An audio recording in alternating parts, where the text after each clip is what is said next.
New York City Mayor Eric Adams implied that an elderly white woman who had an important question to ask about unaffordable rents was speaking to him in a racist manner. In fact, he compared her to a plantation owner after she raised concerns about unaffordable rent. Now, before I show you the video, and stick around for it, I do want to give you the context so you understand where this woman is coming from. She has a legitimate concern, and she is representing the concerns of countless New Yorkers who are concerned about rents increasing.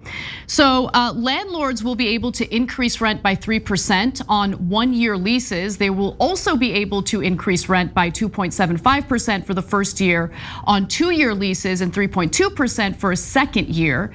The rent increases apply to new leases signed on or after October 1st of 2023. So this has to do with the rent stabilized units in the city. There are about 1 million of them. And there is a board that makes a decision as to how much rent can be increased at any given time. Now, a woman stood up to ask a question about this. She is noticeably frustrated with good reason. This has to do with housing. This has to do with people being able to live in a safe place. And Eric Adams was not amused by it. Let's watch.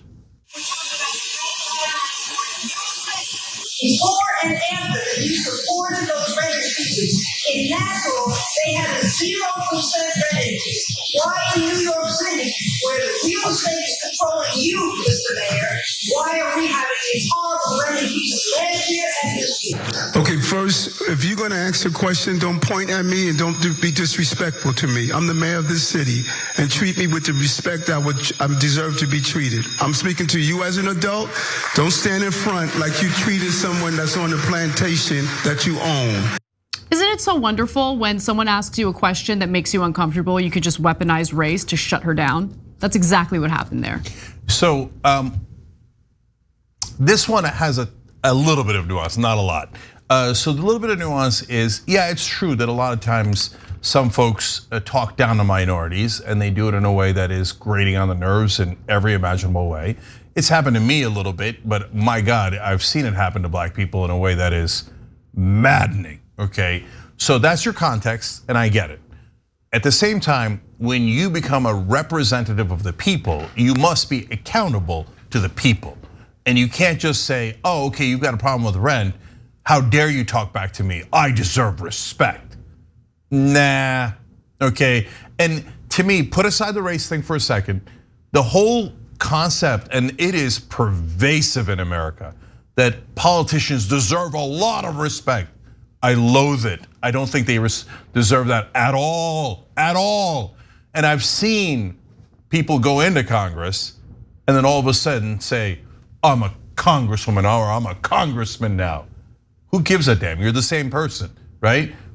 And they get this air about them like they're big deal. No, you're supposed to be a servant of the people. You're not supposed to lord over the people and be like, I am more powerful and I have more status than you. How dare you ask me an impertinent question and point your finger at me? No, we all get to point our fingers at the politicians and ask, why haven't you done your goddamn job? And are you kidding me? Like, you're getting upset about someone asking about rent being too high in New York City? I mean, how fragile is your ego? If you can't handle that, you shouldn't be mayor of New York. So he claims that he has nothing to do with the decision that was made by the Rent Guidelines Board, that he has absolutely no say. I would venture to say that the mayor of the city could, apply some pressure and look out for the people of New York. But he claims, hands off, I have no say in this whatsoever. That's his argument, he insists. Now, I do want to give you some numbers in regard to what Americans are dealing with when it comes to the housing crisis and the unaffordable nature of rent. So this is the highest percentage of New Yorkers facing an affordability crisis in the 23-year history of a study that was done. So according to the study, let's just go back and I'll give you the details on that. There was a study released in April that showed that half of all households in New York don't make enough money to cover basic needs like housing. Okay, so according to the analysis, this is the highest percentage of New Yorkers facing an affordability crisis in the 23-year history of the study, and also marks a significant degradation of life quality since 2021, when the organization's report found that 36% of working age households weren't making ends meet. Listen, people are working their asses off in this country, okay? Working overtime, long hours, barely making enough money to afford housing, okay? They did everything right, they followed all the rules, and they can't even afford to put a roof over their heads. Goddamn right they're angry. And for any politician, anyone who signed up for this, who ran to sit in the seat that Eric Adams is in right now, to deflect and immediately imply that someone is racist because she dare ask you a question in an aggressive way, I'll grant him that, in an aggressive way about this very real and serious issue, it's just infuriating. I'm sick of all of it, okay? I'm sick of these politicians who run for public office, run to be public servants, and end up being anything but. Yeah, so look, a lot of times in my life, I have gotten either subtly or over the top overtly, you don't belong here, okay? So I know how that feels, I know exactly how that feels. So I have sympathy for that. But if you become an elected representative, you must represent those people and you must take their criticism.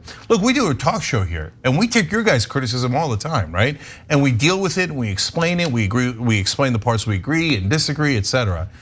You can't go around saying, how dare you bring up a perfectly legitimate issue and a critique of me and then hide behind any issue, but yes, including race. And you say, oh, you can't, what do you mean hide behind race? That's outrageous. What do you mean? You think Clarence Thomas didn't hide behind race? When he was accused credibly of sexual harassment, what did he do? The guy who denies that racism exists at all of a sudden called it a high-tech lynching. See, that's hiding behind your race. Okay, so it can happen and it does happen. And I think in this case, Eric Adams did do that. Can we just, for a second, acknowledge the power dynamic in this exchange? Yeah. He's the mayor of New York City. Let's just consider that power dynamic. That's it, okay? I mean, we're not talking about some rich, privileged white woman who comes across an impoverished black person and yells at him for no reason. This is a powerful man. He is the mayor of the largest city in this country, and she has a legitimate concern and is representing a concern for countless New Yorkers. To brush her off as someone who just sounds like a plantation owner so you don't have to answer the question, it's pretty gross.